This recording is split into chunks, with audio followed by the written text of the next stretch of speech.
সেটা বিশ্ববিদ্যালয়ের রিটার্নিং কর্মকর্তা কর্তৃক, একজন নির্বাচন কমিশন কর্তৃক। সুতরাং এটা কোনোভাবেই মেনে নেওয়া যায় না। এরা বারবার এদের ব্যর্থতার প্রমাণ দিয়ে গিয়েছে।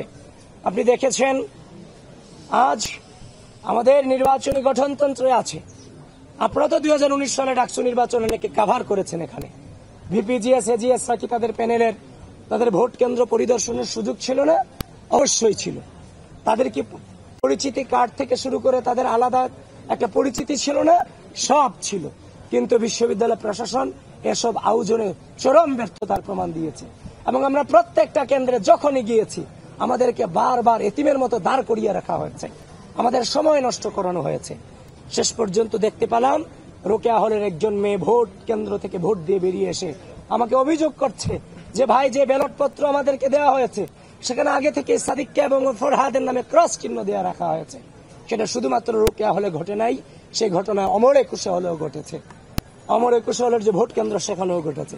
তখন আমি যখন দুটাই ইনভেস্টিগেশন করতে গেলাম, চিফ রিটার্নিং অফিসারের নির্দেশক্রমে আমি ভোট কেন্দ্রে প্রবেশ করলাম এবং তাদেরকে জিজ্ঞাসাবাদ যখন করলাম, জানার চেষ্টা করলাম, তারাও সেটা মেনে নিয়ে বলল এটা কিভাবে হয়েছে আমরা জানি না।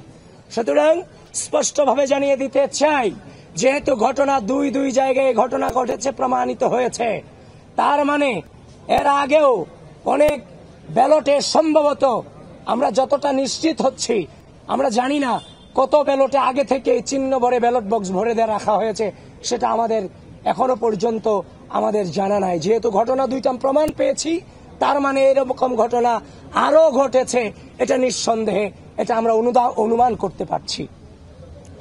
তো এখন কথা হচ্ছে, একদিকে এটা করে বেড়ালেন, নির্বাচনী কারচুপি করলেন, এখন নির্বাচনী কারচুপি করার পরে উল্টো দায় দেওয়ার চেষ্টা করলেন। তারপর হচ্ছে যে আমাদের যে সকাল থেকে পুলিশ এজেন্ট থেকে শুরু করে আমাদের প্রার্থীদেরকে তো জ্বালানো হয়েছে।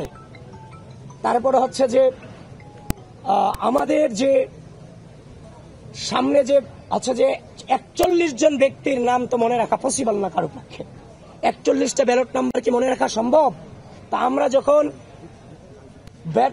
ভোট কেন্দ্রের 100 মিটার দূরত্ব থেকে যখন আমরা আমাদের যখন ব্যালট নম্বরগুলো দিচ্ছিলাম, এগুলো সকালে প্রত্যেকটা কেন্দ্রে কেন্দ্রে আমাদেরকে বাধা প্রদান করা হয়েছে, যেটা কোনোভাবেই মেনে নেওয়ার মতো নয়।